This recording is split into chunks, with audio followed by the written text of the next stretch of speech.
Hi friends, welcome to the daily answer writing practice where we discuss one of the PYQs. So today I have taken one PYQ from 2024 mains examination. You can see here General Studies paper 3 question from economy. Examine the pattern and trend of public expenditure on social services in the post-reform period. To what extent has it been in consonance with achieving inclusive growth? So guys, you can see here there are two parts of the question. The first part asks examine the pattern and trend of public expenditure on social services, and second part is how far it is closer to the goal of inclusive growth. So guys, first of all, you have to define what is social expenditure. Social expenditure is the money spent on health, education, social security, employment, etc., which contributes human development. Okay, then you have to give a heading trends and pattern of social expenditure after 1991. Okay, after 1991, you can see guys, we can divide this into three parts. Phase 1, which is 1990 to 2005.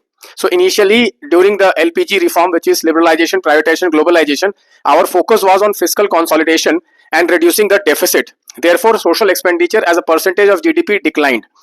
Later on in 2005, it was realized that we need inclusive growth because inequality was increasing. Therefore, if you see in 2005, the focus shifted to social sector. You can see Manrega scheme was launched, right to education was launched, food security was launched during this period. Okay, so the focus on welfare and focus on right based development. Therefore, social expenditure increased to 6 to 7% of the GDP. Then 2015 onwards, when the new government came, the focus shifted to efficiency in expenditure. Okay, like DBT, direct benefit transfer, JAM Trinity. So after that, what we have seen is that there is stagnation in social expenditure. Okay, stagnation means it is not decreasing, it is not increasing, it is stagnation.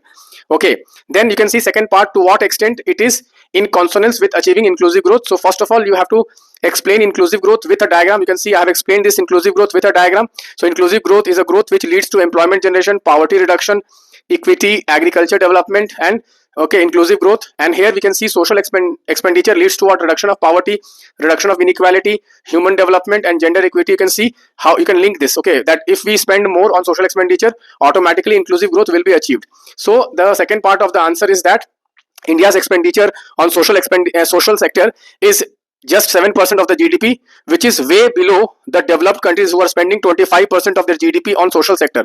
If you see in health, we are spending just 1.5% of the GDP, and in education, we are spending just 3% of the GDP when the target is 2.5% of the GDP in the health as per the national health policy. Okay, so we can give suggestions here that how can we improve the health expenditure by increasing it to the 2.5% of GDP and education to 6% of the GDP. In the way forward, we can write that. Okay guys.